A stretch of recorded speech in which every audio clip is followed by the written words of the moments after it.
시청자 여러분 안녕하십니까? 먼저 이 시간 주요 뉴스부터 전합니다. 어제 코로나19 신규 확진자는 1,316명, 다시 한번 사상 최고치를 경신했습니다. 정부는 다음 주 월요일부터 수도권에 최고 수준의 거리 두기 단계인 4단계를 적용하기로 했습니다. 성추행 피해 공군 부사관 사망 사건을 수사 중인 국방부 합동수사단이 사건 발생 이후 처리 과정에서 부실 수사와 사건 은폐, 피해자 보호 미흡 등 의혹 상당 부분이 사실로 확인됐다는 중간 수사 결과를 발표했습니다.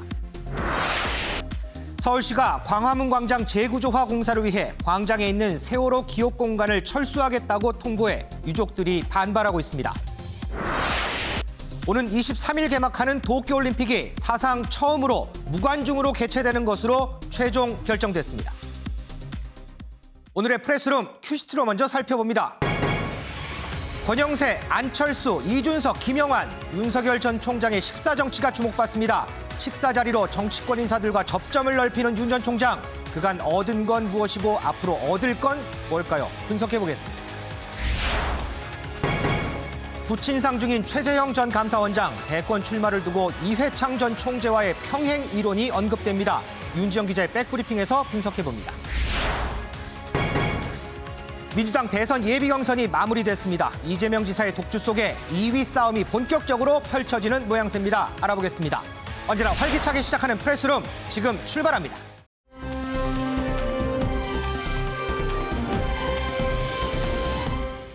코로나19 신규 확진자가 연일 사상 최고치를 경신하고 있습니다.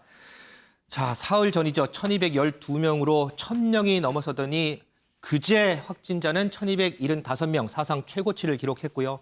어제 확진자 1,316명, 또 사상 최고치입니다. 급기야 하루 신규 확진자 1,300명이 넘어선 상황입니다. 그리고 이 1,300명 가운데 80% 이상이 수도권에서 쏟아지고 있습니다. 때문에 정부는 다음 주 월요일부터 이 수도권에 사상 최고 단계인 사회적 거리 두기 4단계를 적용하기로 했습니다. 먼저 정부 발표 내용 듣고 오겠습니다. 과감한 결단과 신속한 실행만이 답이라는 판단하에서 정부는 수도권에 새로운 거리 두기 4단계를 적용하기로 결정했습니다. 매주 월요일부터 2주간 시행합니다. 사적 모임 등은 오늘부터 자제해 주실 것을 요청드립니다. 유흥시설은 집합금지를 유지하고 백신 접종을 마치신 분들에게 대한 방역 완화 조치도 유보합니다. 최고 수준의 거리 두기 단계이기 때문에 더 이상 물러설 것이 없다는 각오로 임하겠습니다.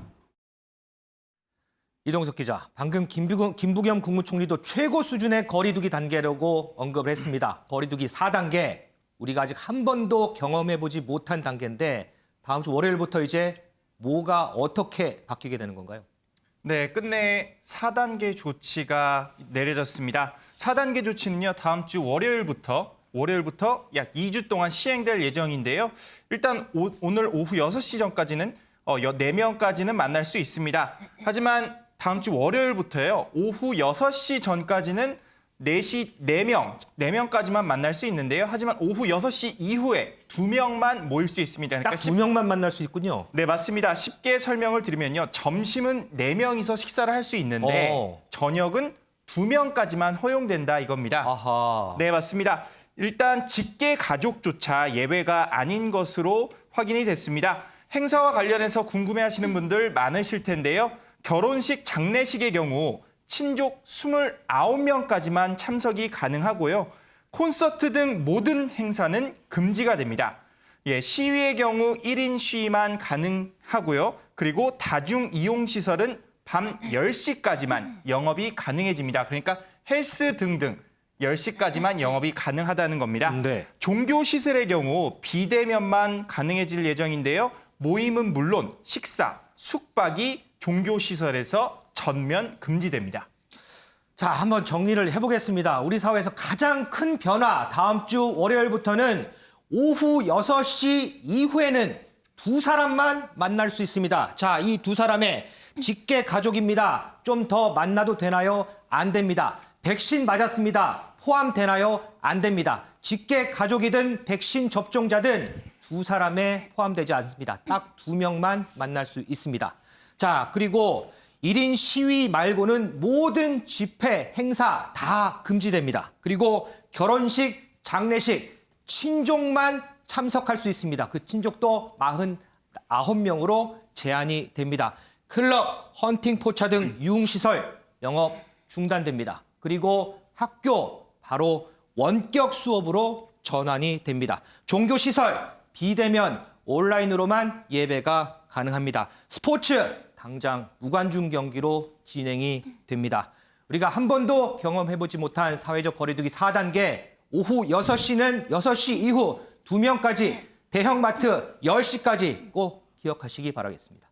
김은미 기자. 네. 정부에서 이렇게 4단계 최고 수준의 단계를 올린 거 분명 불가피한 조치가 있을 겁니다. 시민들도 불가피하게 따를 수밖에 없을 거예요. 그런데 반대로 뒤집어 보면 지금까지 힘들었던 자영업자들, 소상공인들 날벼락일 수밖에 없을 것 같아요. 네, 맞습니다. 아무래도 이 자영업자들 중에서도 가장 타격이 큰 업종, 식당, 레스토랑 같은 이런 요식 업종이 아닐까 생각이 되는데요. 이 오후 6시 이후에 이제 다음 주 월요일, 12일부터는 이 오후 6시 이후엔 2명만 만날 수 있습니다. 그래서 이쯤 되면 사적 모임이라기보다는 사적 만남이라고 얘기를 해야 될 것 같은데 이 매출 당연히 떨어질 수밖에 없는 상황이죠. 네. 이 한국외식업중앙회 측의 얘기로는 이 식당은 하루 매출의 70에서 80%가 저녁 식사를 하면서 나온다라고 얘기를 합니다. 이 저녁 장사를 할 때 이 매출이 나오는데 4단계로 격상을 하게 되면 두 사람밖에 못 만나게 되니까 결국 매출의 70에서 80%가 급감하는 거 아니겠느냐라는 이런 우려를 나타내고 있는데요. 네네. 이 외식업 쪽 외에 다른 업종은 어떤지 이 그쪽 목소리도 궁금해서 제가 직접 들어봤습니다. 같이 들어보고 오시죠. 4단계가 아니라 그 더한 것도 해서 아예 셧다운을 해가지고 그냥 저희들은 확진자를 잡고 나서 열어주는 게 맞다고 생각을 합니다. 아니 사익을 취하는 백화점이나 마트에서도 당연히 QR 찍고 해야죠. 저는 이해가 안 갑니다. 환자가 많이 나오면 벌써 회원들이 운동을 안 나오거든요. 네. 그래서 회원들이 다른 때에 비해서 거의 반이 입장객수가 확 줄었거든요. 확진자 뭐 줄어들기만 바라야죠, 뭐. 네, 제가 들은 이 자영업자들의 목소리 물론 제가 생각했던 것만큼보다는 낙담하는 폭이 크진 않았던 것 같아요.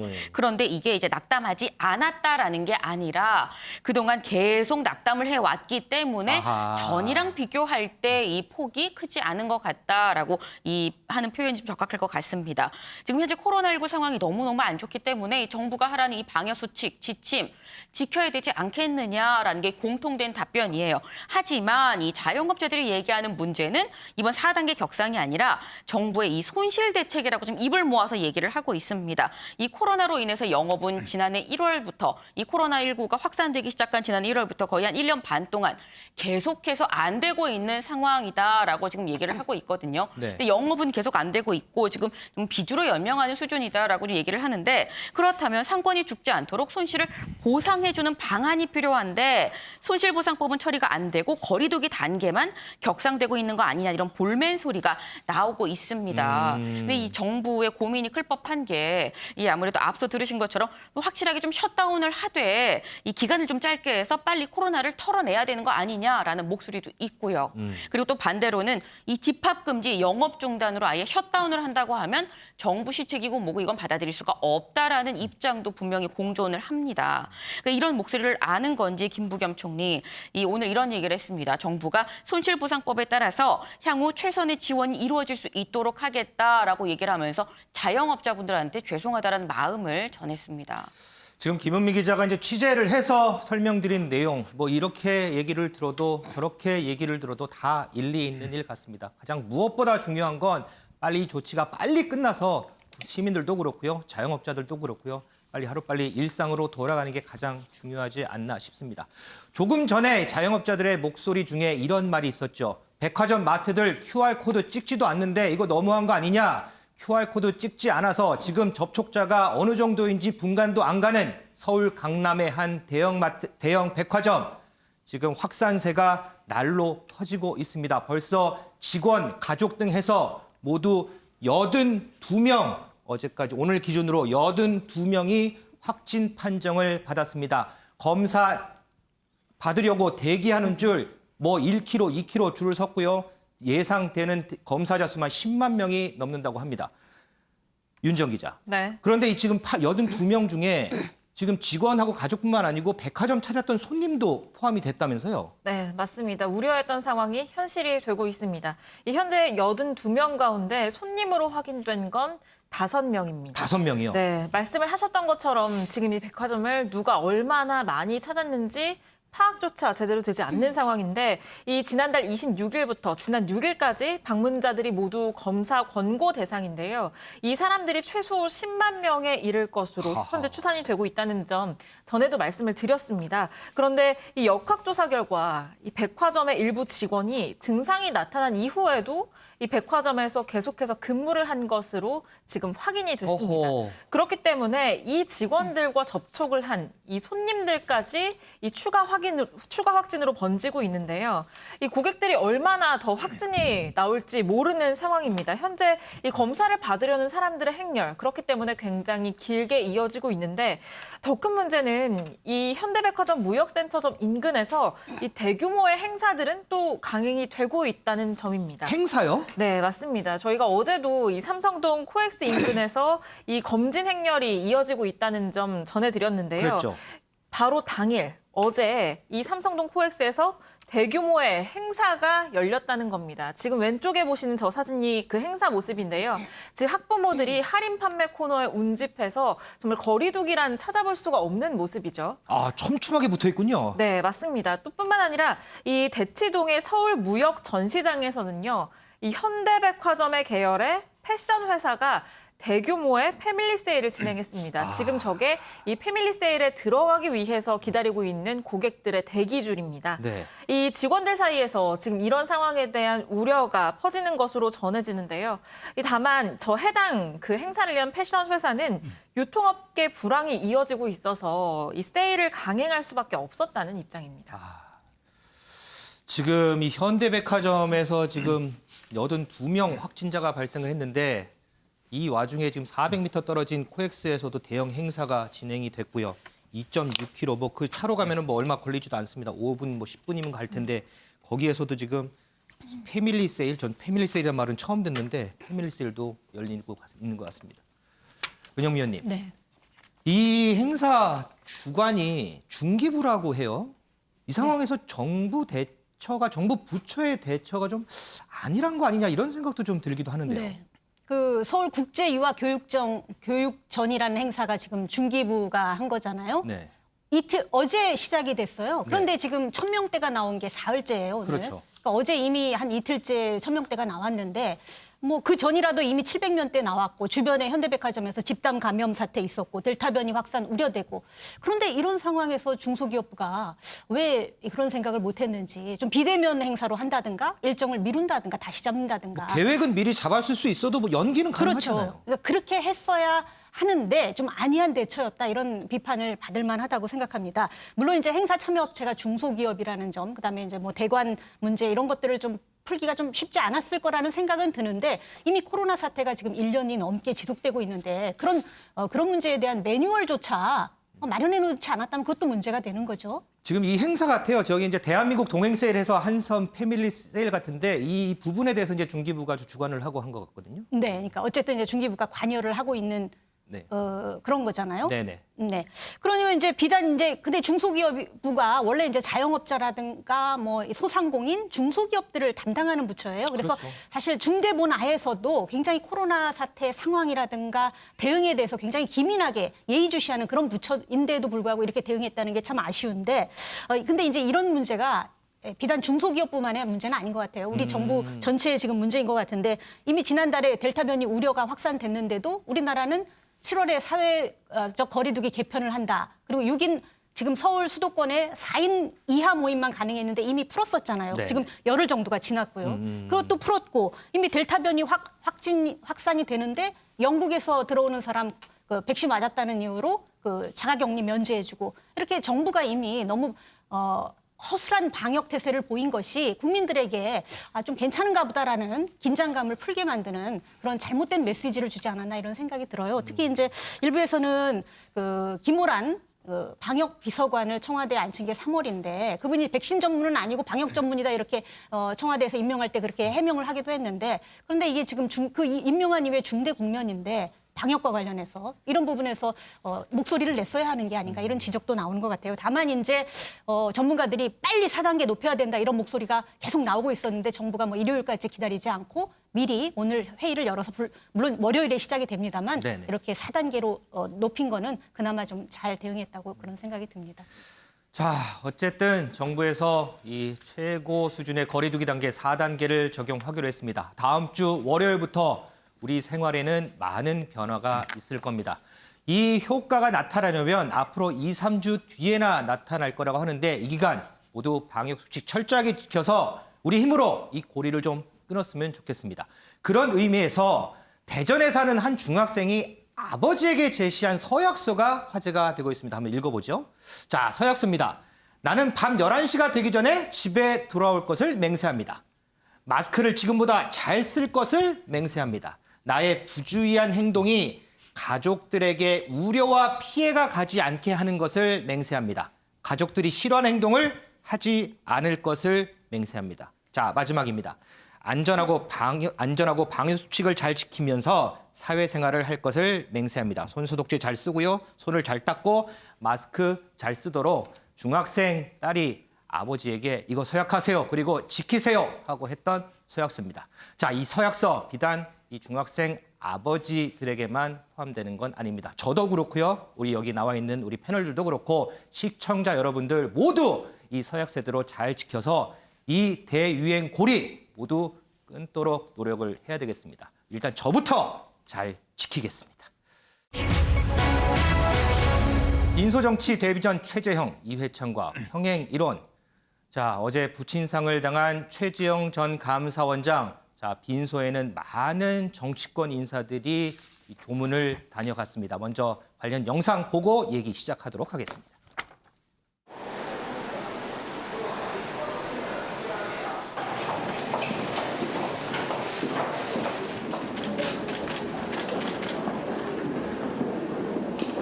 고인께서 천수를 다하시고 하늘나라로 가신 데 대해서 그 위로의 말씀 드리고 이렇게 나오는 길입니다. 감사원장께서 고인의 어쨌든 그런 마지막까지 군인으로서의 모습을 회상하시는 그런 모습 같은 걸 말씀하셨고 저도 추모의 말씀을 드렸습니다.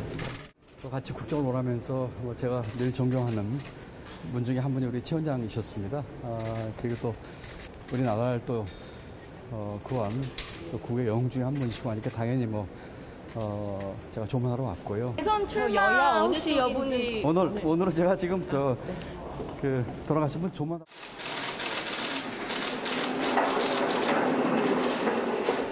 대통령께서 원장님을 비롯한 유가족께 위로의 말씀을 드리라 하셔서 원장님이 판단하신 문제고 청와대 입장에서는 거기에 대해서 드릴 말씀이 없습니다. 자, 보신 것처럼 빈소에는 많은 정치권 인사들이 조문을 다녀갔습니다. 윤정 기자. 네. 방금 영상의 마지막 부분에 유영민 비서실장도 보였던데 청와대에서도 조문을 갔나 보네요. 네, 맞습니다. 보신 이 청와대 유영민 비서실장과 또 이철희 정무수석이 문재인 대통령 대신 빈소를 찾았습니다. 이 보신 것처럼 유영민 비서실장은 조문 뒤에 기자들과 만나서 이 대통령께서 유가족께 깊은 위로의 말씀을 드리라고 하셔서 위로의 말씀을 드리러 왔다라고 전달을 했고요. 네. 이 또 최 전 원장의 정치 참여 선언과 관련해서 어떤 입장인지 이 기자들의 질문이 이어졌는데 여기에 대해서는 최 전 원장이 알아서 할 문제다라면서 청와대 입장에서는 드릴 말씀이 없다고 전했습니다. 이 문 대통령은 조화를 보내서 위로의 뜻을 전하기도 했는데요. 지금 저 모습이죠? 네, 맞습니다. 이 청와대 관계자는 이 최재형 전 원장의 부친이기도 하지만 그에 앞서서 고인은 이 무공 훈장을 받으신 분이기 때문에 조화를 조치했다고 밝혔는데요. 그러니까 국가 유공자 예우 차원이라는 겁니다. 그리고 무엇보다도 어제 이 빈소에서는 최재형 전 원장과 윤석열 전 총장의 조우하는 모습이 상당히 관심을 끌었습니다. 김현미 기자, 네. 그런데 두 사람이 좀 어색했다 뭐 이런 얘기도 좀 있더라고요. 네, 맞습니다. 두 사람 드디어 만났습니다. 이 플랜 A와 플랜 B가 만났다라는 얘기도 나왔는데요. 분위기 말씀처럼 상당히 어색했다는 후문입니다. 물론 두 사람이 만난 장소 자체가 빈소다 보니까 뭐 화기애애하면 그게 더 이상한 상황이긴 한데 하지만 이 엄숙한 분위기랑 어색한 분위기는 분명히 다른 말이잖아요. 그렇죠. 네, 이 빈소 내부는 비공개였기 때문에 취재진이 들어갈 수 없었습니다. 하지만 이 내부에 있던 한 사람이 찍은 이 사진이 하나 공개가 됐는데요. 네네. 이 그 사진을 한번 보게 되면 이 두 사람이 인사하는 모습입니다. 마주보고 인사하는 모습인 것 같은데 서로 지금 다른 데를 보고 있어요. 지금 눈을 아예 안 마주치고 있죠. 시선이 다른 곳을 향해 있네요. 네, 이 어색함이 물씬 풍기는 지금 그런 모습인 건데 윤 전 총장 이렇게 어색한 인사를 나누고서도 45분 정도 빈소에 머물렀다고 합니다. 그러다 보니까 아니, 저렇게 어색한 분위기에서 무슨 45분씩이나 있었나 싶은데 네. 이 나오는 윤 전 총장한테 기자들이 무슨 얘기했나요? 라고 당연히 물었겠죠. 그랬더니 윤석열 전 총장 뭐라고 얘기했는지 직접 들어보시죠. 정치를 하시고 안 하시고와 관계없이 우리 또 존경받는 감사원장님이었고 또 그 작고하신 그 어르신이 우리 또 6.25 때 나라를 지킨 모든 국민이 존경하는 분이기 때문에 당연히 올 자리를 왔습니다. 네. 우리 최 원장님하고는 인사만 나눴고요. 뭐 거기 주문 오신 분들하고 일상적인 얘기 그냥 했습니다. 정치적 공감대는 좀 더 커졌다 이렇게 봐도 될까요, 저희가? 그거는 너무 좀 많이 나간 추측이신 것 같은데 그런 건 없습니다. 네. 네, 이 윤석열 전 총장, 이 최재형 전 감사원장이 정치를 하고 안 하고와 무관하게 이 최재형 전 감사원장을 참 존경하는 분이기 때문에 그리고 이 부친분도 이 상당히 존경스러운 분이라 당연히 올 자리에 왔다라고 얘기를 했습니다. 그러면서 이 최재형 전 감사원장하고는 인사만 나눴고 이 45분 동안 주로 조문 온 사람들하고 얘기를 했다라고 얘기를 했는데 이 마지막 질문, 아까 기자 질문이 이거였죠. 최재형 전 감사원장이랑 정치적 공감대를 키운 거냐라고 물었더니 네. 너무 많이 나간 추측이다. 그런 건 없다라고 선을 그었습니다. 이현정 의원님, 네. 왜 저번에 이제 그 윤석열 전 총장이 대권 출마 선언을 할 때 네. 이전에 최재형 전 원장 만났는데 순수 따뜻하게 커피도 뭐 잘 갈아서 타주시고 뭐 이런 얘기를 했었잖아요. 그때 만났을 때의 관계하고 어제 만났을 때 관계는 엄연하게 다르잖아요. 그래서 그렇죠. 이 부분이 좀 어색함으로 표출되지 않았나 싶네요. 그렇죠. 뭐 어떤 면에서 보면 이제 잠재적 경쟁자인 그렇죠. 관계 속에서 만난 거 아니겠습니까? 두 분 다 일단 정치를 하겠다고 선언한 이후에 아마 최재형 감사원장이 이 최영섭 대령이 돌아가시기 직전에 아마 기자들 인터뷰에서 정치를 하겠다 이런 뜻을 밝히신 걸로 그렇죠. 알고 있지 않습니까?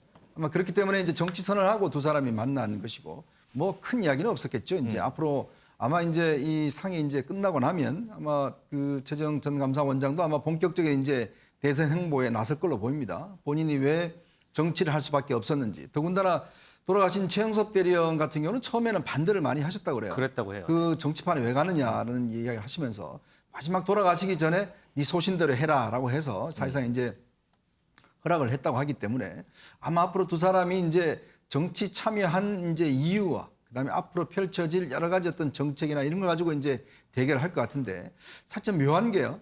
최근에 윤석열 전 총장이 이 서울대 원자력 핵공학과 주한규 교수를 만났고 그랬죠. 또 대전에 카이스트를 가서 탈원전 문제에 대한 상당히 비판을 했지 않습니까? 그랬죠. 네. 근데 현재로 보면 지금 최 전 감사원장 같은 경우는 이 본인이 한 가장 이제 문제가 바로 탈원전에 대한 감사였거든요. 월성원전 1호기 경제선 조작 사건에 대한 이제 감사를 해서 그거가 사실은 이제 본인이 정치를 하게 된 결정적인 계기가 됐는데 그렇다면 이제 그 명분을 뭔가 본인이 내세워야 되는데 사실 윤 전 총장이 그걸 좀 선점한 효과가 있는 그렇죠. 거 아니겠습니까?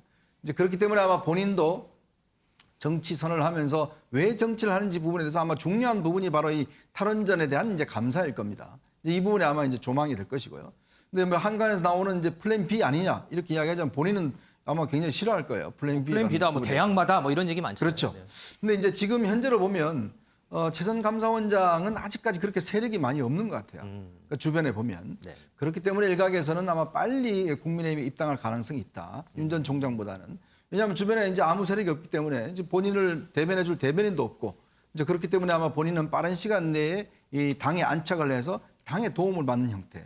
이제 그렇게 된다면 윤 전 총장은 또 계속 밖에 있고 그러면 이제 당내에서 어떤 행보를 시작을 하고 이렇게 되면 상당히 이제 좀 이제 서로 간의 경쟁 시스템이 이제 작동하지 않겠나 싶은데 어쨌거나 이제 야당의 중요한 후보들이 이런 이제 이번에 그 상가를 통해서 본격적인 경쟁을 시작하는 그런 출발점에 섰다. 저는 그렇게 보고 있습니다. 그럼 앞으로 이제 경쟁하는 과정에서도 이런 어색한 분위기가 계속할 가능성이 그렇죠. 아마 농후하지 이렇게 않을까요? 이제 서로 얼굴 어떤 면에서 이렇게 만나기가 굉장히 껄끄러운 상황들이 아마 연출돼. 왜냐하면 경쟁은 일단 상대 후보를 꺾어야 되는 게 경쟁이거든요. 그렇죠. 자, 이동석 기자. 조금 전에 이현정 의원이 잠깐 이제 언급을 했지만 어제도 저희가 잠깐 얘기를 했었어요. 이 고 최영섭 예비역 대령이 최 전 원장에게 유언을 남겼는데 대한민국을 밝혀라 이렇게 남겼잖아요. 이거 말고 또 육성으로도 말을 했다라는 부분을 어제 최 전 원장이 또 얘기를 했더라고요. 네, 맞습니다. 일단 최 전 원장의 아버지 굉장히 극심한 반대는 없었던 것으로 보입니다. 반대라는 건요, 정치에 입문하기 위한 것에 대한 반대가 없었던 걸로 말씀드리는 건데요. 고 최영섭 예비역 대령의 유언장이 마침내 공개가 됐습니다. 어제 전해드린 바대로 고 최영섭 대령은요, 대한민국을 밝혀라라는 내용을 전했는데요. 둘째 아들인 최재형 전 원장에게 남긴 마지막 응원이자 당부였던 것으로 전해지고 있습니다. 최 전 원장은 아버지께서 돌아가시기 전에 마지막으로 의식이 있으실 때 육성으로는 소신껏 하라는 말을 해주었다고 밝혔는데요. 소신껏 하라. 그렇습니다. 최 전 원장의 목소리 저희가 준비해봤습니다. 글씨로 남겨주신 말씀은 대한민국을 밝혀라 그렇게 말씀해 주셨고 육성으로는 저에게 소신껏 해라 그게 아버님께서 저에게 남겨주신 마지막 육성이셨습니다. 고인이 남긴 유언장의 맨 마지막 부분에는요. 대한민국 해군 만세라는 말이 남아 있었습니다. 해군 사관학교 3기 출신과 한국 전쟁에서 승전고를 올린 만큼 끝까지 해군을 사랑한 마음을 엿볼 수 있었습니다. 자, 최재형 전 원장 이제 부친상이 마무리가 되면 본격적으로 대권 도전을 선언할 것이다. 조금 전에 이현정 위원도 언급을 해주셨지만 이런 예상들이 지배적입니다. 그런데요, 이 최재형 원장에서 이 예전에 이회창 전 국무총리의 모습이 언뜻 보인다. 뭐 이런 얘기도 있는데 그러면서 평행 이론 뭐 이런 얘기도 언급이 됩니다. 이 부분 윤지영 기자의 백브리핑에서 알아보도록 하겠습니다.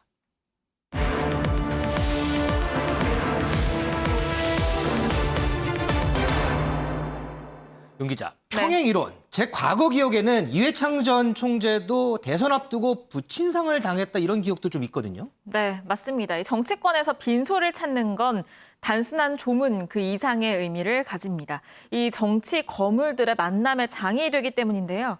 이 말씀하신 것처럼 이 전 총리의 부친은 지난 2002년 대선을 한 달여 앞두고 별세했습니다. 이 당시 대권 주자였던 이 전 총리에게 김종필 전 총재 등이 조문을 와서요. 이 충청권 연대를 제안했지만 이를 내친 게 당시 대선 패배의 결정타가 됐다는 분석도 있거든요. 물론 최 전 원장은 대선 출마를 아직 선언하지는 않았습니다만 이 대선을 앞두고 마찬가지로 상복을 입었습니다. 이 빈소에 거물급 정치인들도 대거 방문을 했는데 이 최 전 원장의 대권 가도는 어떻게 끝맺을지 관심이 쏠립니다. 이 두 사람의 가장 큰 공통점이라고 한다면 아무래도 감사원장 출신이다 뭐 이 부분 아닐까 싶어요. 네, 맞습니다. 말씀하신 것처럼 두 사람은요, 모두 경기고, 서울법대, 그리고 판사라는 엘리트 코스를 거쳐서 이 감사원장을 지냈습니다. 네. 감사원장 취임 일성도 비슷했습니다. 이회창 당시 감사원장은 이 성역 없는 감사를 표방하면서 법대로를 강조했는데요. 오. 최 전 원장 역시 마찬가지였습니다. 취임 당시 발언 준비해봤습니다. 정치적 중립성과 직무상 독립성을 철저히 지키는 것이 결코 쉽지는 않을 수도 있습니다. 그러나 좌고 우면하지 않고 법과 원칙에 따라 우리 자신에게 부끄럽지 않도록 감사 업무를 수행하는 것만이 감사원장을 지내면서 이 반골 기질을 드러냈다는 것도 공통점으로 꼽히는데요. 이 전 총리의 경우에는 방산비리 감사를 진행을 하면서 정부와 각을 세웠고요. 그랬죠. 이 최 전 원장 역시 이 월성원전 감사로 정부와 각을 세웠죠. 이 모습도 연이어서 보시죠. 대통령 지지율을 언급한 사실이 있습니다만은 지금 백 장관께서 월성 1호기를 조기 폐쇄하기로 정부 방침을 정한 이유를 설명하시면서 그때 제가 문 대통령께서 41% 정도의 지지를 받으신 걸로 알고 있는데 과연 국민의 대다수라고 말씀할 수 있겠느냐. 감사원장님 잠깐 발언 중지하시고 지금 팔짱 끼고 답변하시는 겁니까? 죄송합니다. 예. 네, 저런 소신 발언으로 두각을 드러냈는데 다만 이전 총리의 경우에는 국무총리로 발탁되면서 감사원장직을 내려놨지만 그렇죠. 이 최 전 원장은 스스로 직을 내려놨다는 점에서 차이가 있습니다. 이거 말고 또 비슷한 점 뭐 없어요? 네, 얼마 전에 저희가 전해드렸던 내용 다시 가지고 와봤습니다. 최 전 감사원장의 프로필 메시지인데요. 보시면 한문으로 의연이라고 써있죠. 아, 그랬었죠. 네, 의지가 굳세어서 끄떡 없다라는 뜻인데요. 이전 총장의 경우에도 이 대쪽 성품으로 굉장히 유명합니다. 그렇죠. 네, 유명한 별명인데 이렇게 성품이 두 사람이 굉장히 비슷하다는 점이 공통점으로 꼽히고요. 이뿐만 아니라 감사원장 지명 당시 호평을 받았다는 점도 공통점입니다. 이전 총리 감사원장 지명 당시 이 소수의견 판사, 소신 판사의 대명사로 두터운 신망을 받아왔다는 평가를 받는데요. 최 전 원장 역시 마찬가지였습니다. 지명 당시 모습도 준비해봤습니다. 법관으로서의 소신에 따라 사회적 약자와 소수자의 권익 보호, 국민의 기본권 보장을 위해 노력해온 법조인입니다. 네, 최 전 원장은 사법연수원 시절에요. 다리가 불편한 동료를 2년 동안 업어서 출퇴근을 시키고 또 두 아들을 입양해서 훌륭하게 키워낸 미담 제조기로 잘 알려져 있습니다. 아주 유명한 얘기죠. 네, 까도 미담만 나오는 남자라고 해서 이 까미남이라는 별명까지 얻었죠. 자, 이 두 사람이 공통점만 있는 건 아닐 거 아니에요. 네, 가장 큰 차이점은 이 정치 경험치입니다. 이전 총리는요, 감사원장 이후에 국무총리를 지냈죠.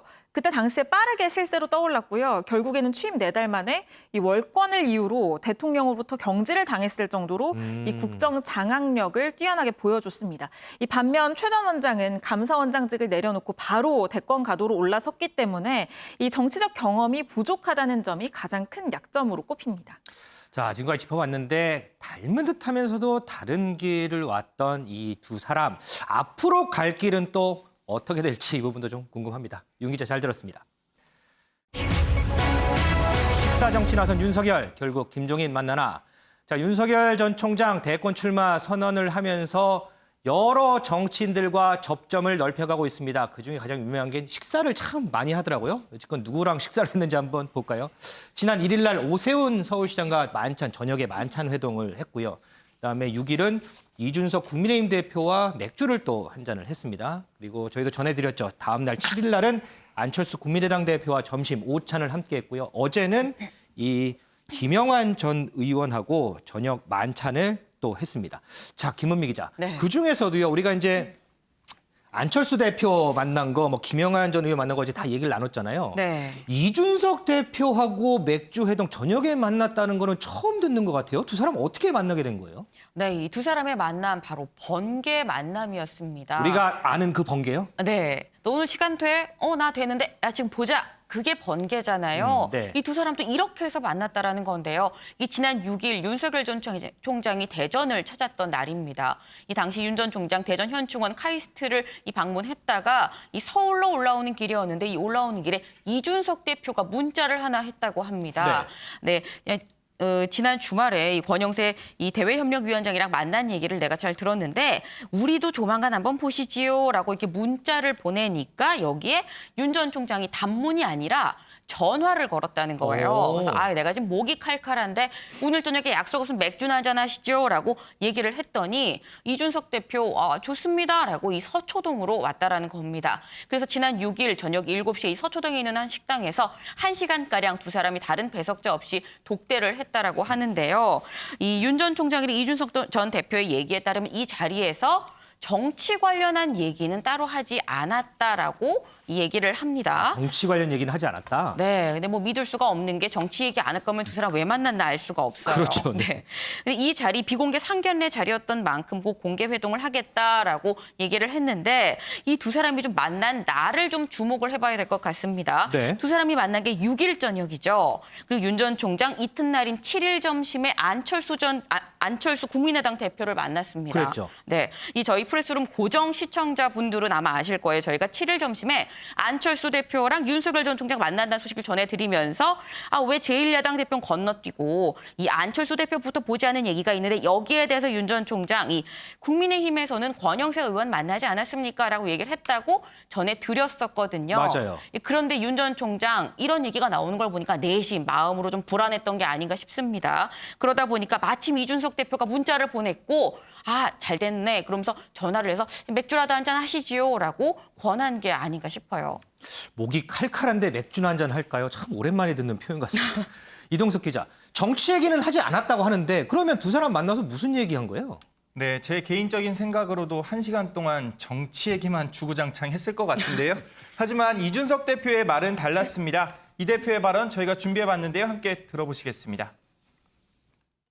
정치 얘기만 했죠. 그 정치 얘기라는 게 뭐 예를 들어 향후 구상이라든지 이런 것을 공유한다기보다는 저는 주로 윤석열 총장이 지난 이제 총장 퇴임 이후에 어떤 행보를 하셨는지 그런 걸 많이 물어봤어요. 윤 총장님은 뭐 제 기억에는 그냥 관심이 많으셨던 것 같습니다. 우리 당내 사정이라든지 아니면 정치 전반에 대해서 그런 구체적인 얘기는 그 자리에서 하는 게 아니죠. 공적인 자리가 아닌 곳에서 예를 들어 뭐 특정 대선 주자에 대한 어떤 대선 일정이라는 걸 상의했다고 하면은 위험하죠. 그거는 저는 상식선에서 당연히 탑승할 거라 봅니다. 저희가 생각하는 합리적인 시점은 8월 말 정도 아니냐. 네, 정치 얘기를 한 건 맞습니다. 이준석 대표 솔직 담백하게 전했는데요. 네. 윤 전 총장 국민의힘 사정이라든지 정치 전반에 대해 상당한 관심이 많은 것으로 전해졌습니다. 그러면서 이 대표는요, 8월 말 정도에 윤 전 총장이 국민의힘 경선에 탑승할 거라는 예고도 내놨는데요. 하지만 이 대표의 생각일 뿐 일단 윤 전 총장의 행보는 아직 서두르지는 않는 모습입니다. 그래도 두 사람이 예상보다 일찍 비공개 회담을 가졌다는 것 자체가 상당히 긍정적이라는 목소리가 국민의힘 내부에서 들려오고 있습니다. 김원미 기자, 지금 뭐 어쨌든 지금 국민의힘에 윤석열 전 총장 입당할 거냐, 입당하면 언제 할 거냐 이 부분 가장 관심인데 어쨌든 이준석 대표는 8월에 경선버스 탑승할 거다 계속해서 누차 얘기를 해요. 그렇죠. 근데 이거 아니야.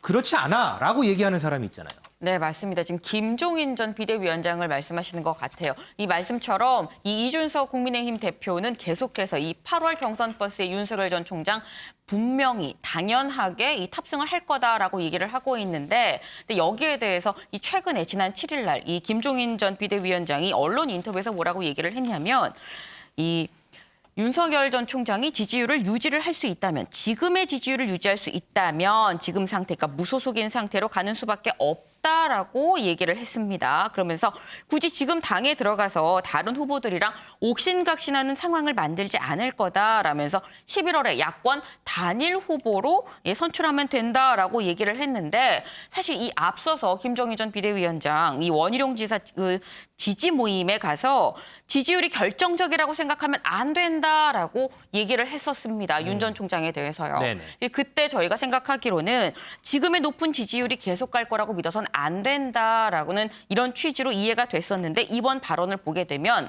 이 지금 지지율을 유지할 수 있다면이란 전제 하에 지금 얘기를 하고 있거든요. 그러니까 다시 말해서 김종인 전 위원장의 시각을 봤을 땐 이 윤 전 총장의 입당 여부는 윤 전 총장의 지지율이 막판까지 유지될 수 있을지 여부가 좀 관건이라고 보고 있는 것으로 보는 것 같습니다. 이동석 기자, 이준석 대표 입장에서는 김종인 비대위원장 왜 그래? 좀 빨리 입당하라고 조금 지금 조언 좀 해주시지 아마 서운해할 것 같은데 아마 그런 생각이 좀 많을 것 같아요. 그럼에도 불구하고 윤 전 총장이 김종인 전 비대위원장의 조언을 들을 수밖에 없다 뭐 이런 얘기를 하더라고요. 이거 어떤 맥락에서 나온 얘기예요, 이거는? 네, 일단 이준석 대표, 윤 전 총장에게 필요한 건 김종인 전 비상대책위원장이다. 이러면서 김종인 전 위원장을 굉장히 띄우고 있습니다. 이 대표의 발언 저희가 또 준비해봤는데요. 함께 들어보시겠습니다. 제가 윤석열 전 총장 만나기 전에 또 만났던 분이 김종인 위원장입니다. 저는 뭐 그런 것들에 대해 가지고 오해는 없다 전혀. 그리고 김종인 위원장의 전제 조건이 뭡니까? 견고한 지지율이 유지된다면인데 조력을 잘 받을 필요가 있다. 그렇지 않으면 좀 어려울 수 있다는 생각도 합니다. 아니면은 저희 당 또는 엄청 훌륭한 좌장의 역할을 도움 받아야 되는데 윤석열 전 총장 같이 만약에 대권에 야심 있는 분이라면은 김종인 위원장이 하고 싶어 하신 것과 별개로 우선 매달려야 됩니다. 제가 봤을 때는. 아, 매달려야 된다. 네. 근데 지금 안 매달려. 대한민국의 정치 언저리에 있는 네. 좌장 역할 하시는 분들 중에 네.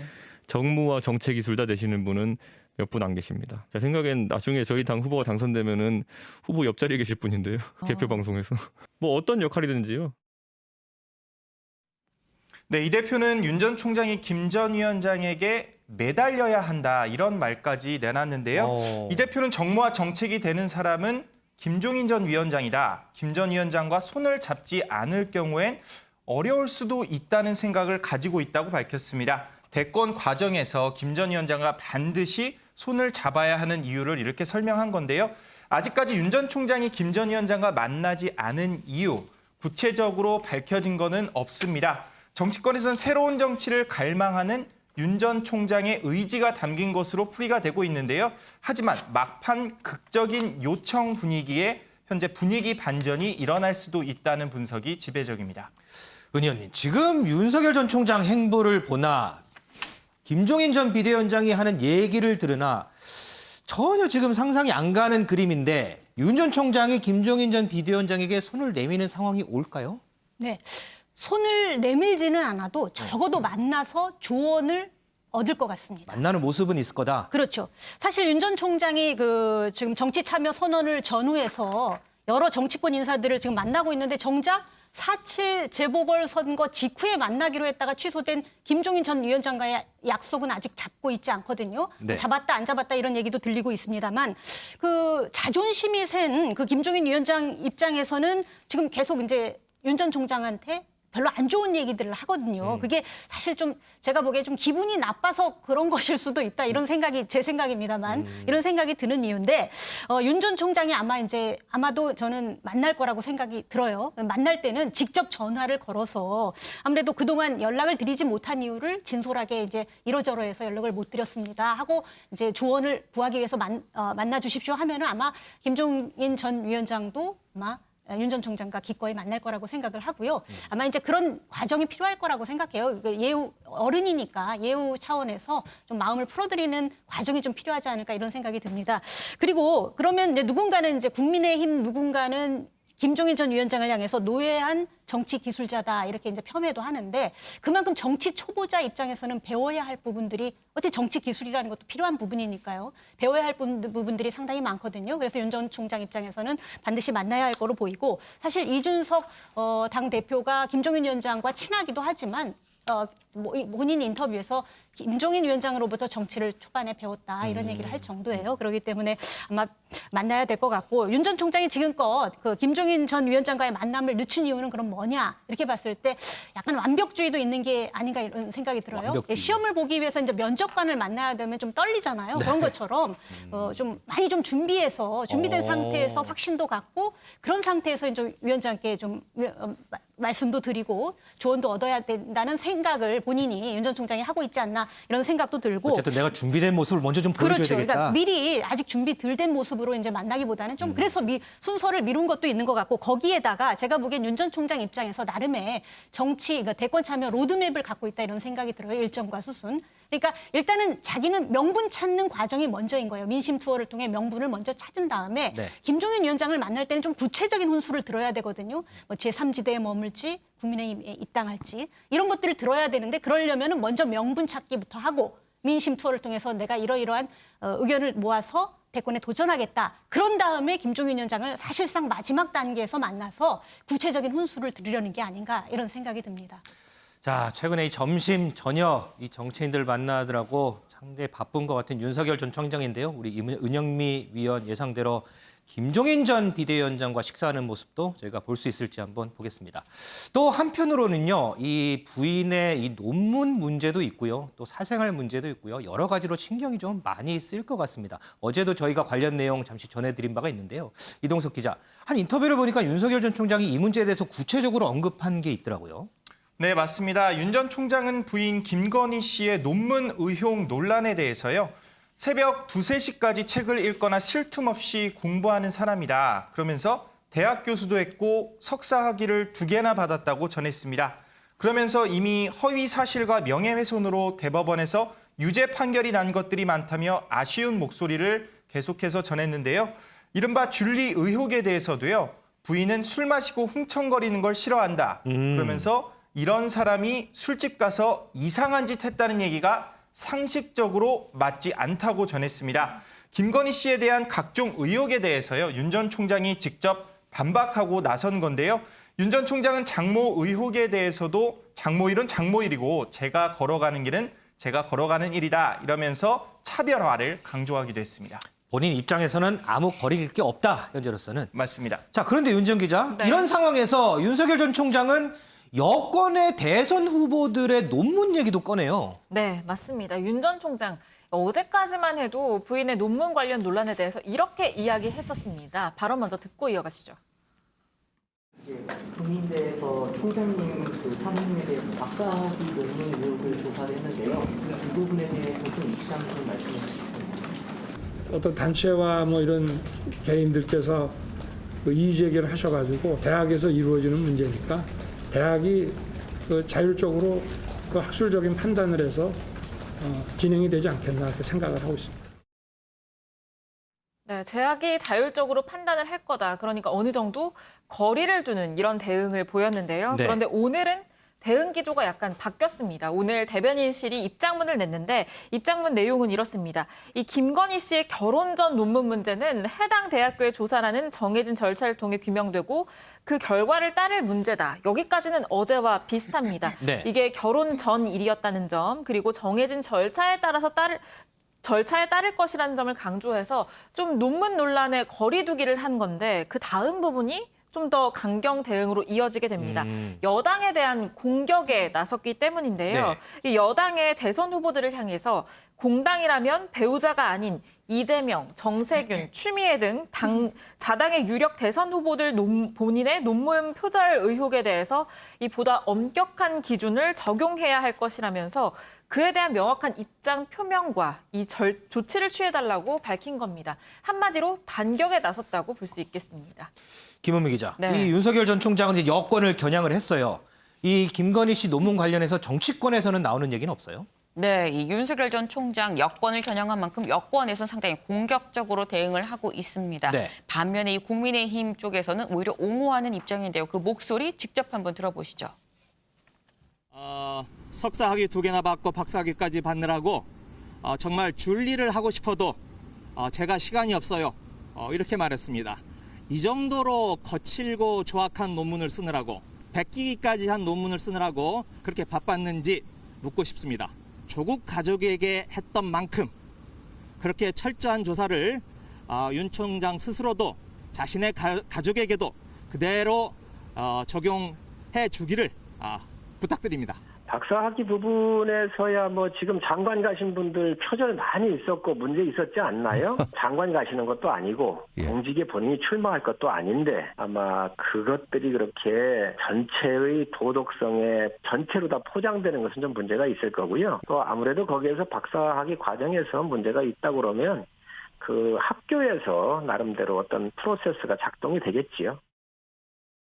네, 지금 들어보시면 여권에선 김의겸 열린민주당 의원이 나섰습니다. 이 김의겸 의원은 김건희 씨, 그러니까 윤 전 총장의 부인이 거칠고 조악한 논문을 쓰느라, 아니 베끼느라 줄리를 하고 싶어도 시간이 없었다라고 한 거냐라고 얘기를 하면서 조국 전 장관에 대해서 상당히 이 깊게 수사를 했었던 만큼 그 잣대 똑같이 윤 전 총장 본인한테도 들이대야 한다라고 굉장히 공격적으로 얘기를 했습니다. 어허. 이 반면에 이 뒤에 들으신 이 성일종 국민의힘 의원은 이 윤 전 총장의 배우자가 직접 장관을 하는 것도 아니고 공직을 하겠다는 것도 아닌데 이렇게까지 할 필요가 있느냐라는 취지로 얘기를 했습니다.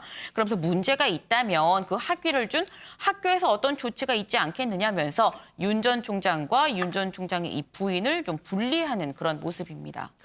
이현정 의원님, 네. 이거 하나 좀 질문 드리고 싶어요. 네. 지금 방금 김은미 기자 이제 성일종 의원 발언을 설명을 해줬는데 네. 공직에 출마할 것도 아닌데 전체의 도덕성으로 포장되는 건 문제다.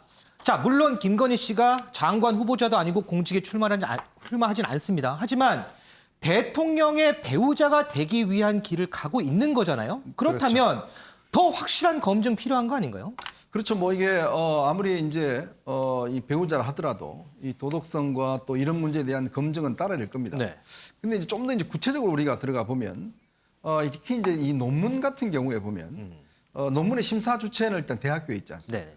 그렇다면 그 대학이 그 논문이 표절인지 아닌지 여부를 일단 걸러서 학위를 주는지 여부를 이제 결정을 해야겠죠. 그러니까 논문 쓰는 사람도 물론 그것이 이제 본인이 표절이라고 생각하고 그걸 했다라면 문제가 되겠지만 네. 1차적으로 이 논문 자체의 정당성과 합법성은 그 학교에서 일단 주는 거 아니겠습니까?